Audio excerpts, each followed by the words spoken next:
అదేవిధంగా కరీంనగర్లో పలు అభివృద్ధి పనులకు ఎంపీ బండి సంజయ్ శ్రీకారం చుట్టినట్టుగా తెలుస్తుంది. తీగలగట్టుపల్లి కోదండ రామాలయంలో 10 లక్షల రూపాయల ఎంపీ నిధులతో అదేవిధంగా కమ్యూనిటీ హాల్ భవనానికి భూమి పూజ కూడా చేసినట్టుగా తెలుస్తుంది. జైల్లోని ఖైదీల కోసం అత్యవసర సేవలకు అంబులెన్సులు కూడా ఏర్పాటు చేసినట్టుగా తెలుస్తుంది. వైద్య పరికరాలకై 10 లక్షల రూపాయలు కేటాయించిన బండి సంజయ్గా తెలుస్తుంది. ఇక్కడున్న సమాచారాన్ని మా ప్రతినిధి శ్రీకాంత్ అందిస్తారు. శ్రీకాంత్, చెప్పండి, మీ దగ్గర ఉన్న తాజా సమాచారం ఏంటి? Good evening Loknath. అయితే ఏదైతే పార్లమెంట్ ఎన్నికలు సమీపిస్తున్న తరుణంలో బండి సంజయ్ ప్రస్తుతం ఆయన కరీంనగర్ ఎంపీగా ఉన్నాడు. ఆయన దూకుడు పెంచారని చెప్పవచ్చు. పార్లమెంట్ ఎన్నికలకు సంసిద్ధం అవుతున్నారు. ఈ నేపథ్యంలో ఇప్పుడు ఎంపీ నిధుల నుండి కూడా ఏదైతే అభివృద్ధి కార్యక్రమాలు పెద్ద ఎత్తున కూడా చేపడుతున్నారు. ఈ రోజు తీగలగుట్టపల్లి ప్రాంతంలో నూతనంగా నిర్మించిన కోదండ రామాలయంలో కమ్యూనిటీ హాల్ భవనానికి భూమి పూజ చేసిన పరిస్థితి. అంతేకాకుండా ఇటు జైలులోని ఖైదీలకు అత్యవసర సేవల నిమిత్తం కూడా అంబులెన్స్ సర్వీస్ తో పాటు మరికొన్ని అంటే ఎమర్జెన్సీ వైద్య పరికరాలు కూడా అందించడం జరిగింది. అయితే ఈ సందర్భంగా అంటే దాదాపుగా పార్లమెంట్ సెగ్మెంట్ లో విస్తృతంగా పర్యటిస్తూ ఏదైతే ప్రజలను ఆకర్షించే ప్రయత్నం అయితే చేస్తున్నారని చెప్పవచ్చు. అంటే ఎన్నికలు సమీపిస్తున్న తరుణంలో ఇప్పటికే కేంద్ర నాయకత్వం సిట్టింగ్లకు ఎంపీలకు ఖచ్చితంగా సీట్ కన్ఫర్మ్ అంటూ కూడా ప్రకటించిన నేపథ్యంలో ఇటు బీజేపీ పార్టీ అభ్యర్థి బండి సంజయ్ దాదాపుగా ప్రచారంలో ముమ్మరంలో ముందంజలో ఉన్నారని కూడా చెప్పవచ్చు. అయితే ఇకపోతే బీఆర్ఎస్ పార్టీ నుండి గతంలో ఎంపీగా ఈ స్థానంలోనే గెలిచిన వినోద్ కుమార్ తో పాటు మాజీ ఎంపీగా ఇక్కడ కరీంనగర్ నుండి కాంగ్రెస్ పార్టీ నుండి గెలిచిన ప్రస్తుతం మంత్రిగా కొనసాగుతున్న పున్నం ప్రభాకర్ కూడా ఈ ప్రాంతం నుండి ఎంపీగా గెలుపొందిన వారు. అయితే ఈ ఇరు పార్టీ నేతలపై కూడా బండి సంజయ్ ఒక ఘాటుగా స్పందించారని కూడా చెప్పవచ్చు.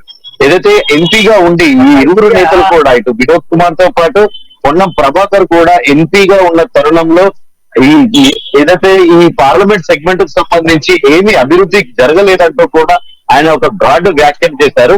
కేంద్రం నుండి పెద్ద ఎత్తున కూడా నిధులు తీసుకొచ్చాను. ఏదైతే రైల్వే ఓవర్ బ్రిడ్జ్ ప్రధాన సమస్య, కరీంనగర్ పట్టణానికి ప్రధాన సమస్య అయిన రైల్వే ఓవర్ బ్రిడ్జ్ నిర్మాణం కానీ, ఇకపోతే కరీంనగర్ వరంగల్ రహదారి ప్రధాన రహదారిపై ఆ వెడల్పు కానీ, ఇకపోతే సిద్దిపేట ఈ దాదాపు జాతీయ రహదారులు బీజేపీ ప్రభుత్వంలో పెద్ద ఎత్తున కూడా అభివృద్ధి చెందుతున్నాయని చెప్పొచ్చు. దీనికి సంబంధించి అంటే కరోనా లాంటి విపత్కర సమయంలో కూడా తాను పెద్ద ఎత్తున ఈ నిధులు తీసుకొచ్చారంటూ కూడా అంటే ఈ రెండు పార్టీల నేతలు కాంగ్రెస్ పార్టీతో పాటు బీఆర్ఎస్ పార్టీ కొమ్ముక్కయ్యారని చెప్పేసి ఆ ఇరువురు నేతలు కూడా తనపై కావాలని ఆరోపణలు చేస్తున్నారు. తను ఏమి అభివృద్ధి చేయాలంటూ కూడా తనపై బురద జల్లే ప్రయత్నం చేస్తున్నారని కూడా చెప్పుకొచ్చారు.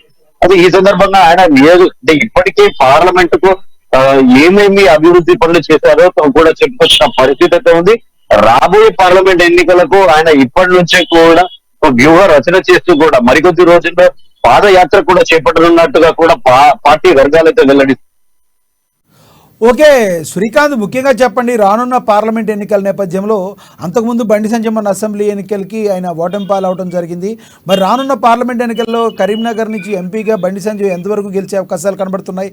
అందులో ముఖ్యంగా రానున్న ఎన్నికలను దృష్టిలో పెట్టుకుని ఎన్ని చేసే అన్నట్టుగా ప్రజలు ఏమన్నా భావించే అవకాశం ఏమైనా కనబడుతుందా? అయితే ప్రధానంగా గత ఎన్నికల్లో ఈ చోటు నుండి అసెంబ్లీ నుండి బరిలోకి దిగి ఆయన సమీప ప్రత్యర్థి ఏదైతే గంగుల కమలాకర్ చేతిలో ఓటమి పాలయ్యారు.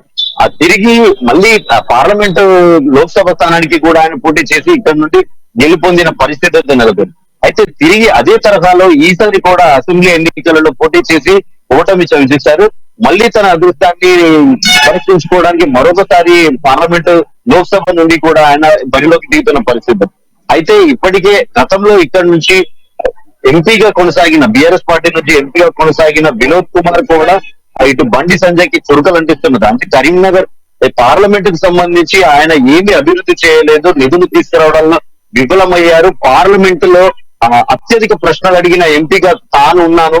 బండి సంజయ్ ఇప్పటి వరకు చాలా తక్కువ సంఖ్యలో కూడా ప్రశ్నలు అడిగారు. ఈ పార్లమెంట్ సెగ్మెంట్ గురించి ఆయన ఎక్కడ కూడా అసలు అభివృద్ధి గురించి పట్టించుకోలేదంటూ కూడా ఏదైతే వినోద్ కుమార్ పేర్కొన్న పరిస్థితి. ఇకపోతే మరొక ఎంపీ, మాజీ ఎంపీ పొన్నం ప్రభాకర్ కూడా ఈ స్థానం నుండి గతంలో కరీంనగర్ కు మినీ పాస్పోర్ట్ సేవా కేంద్రంతో పాటు ఏదైతే కరీంనగర్ టు తిరుపతి ప్రత్యేక రైలును కూడా ఆ సమయంలో కేటాయించారు. అంతేకాకుండా కరీంనగర్ లో మెడికల్ కళాశాల నెలకొల్పాల్సిందిగా కూడా ఆయన 5 రోజులు దాదాపుగా ఆమరణ నిరాహార దీక్ష చేపట్టిన పరిస్థితి ఉంది.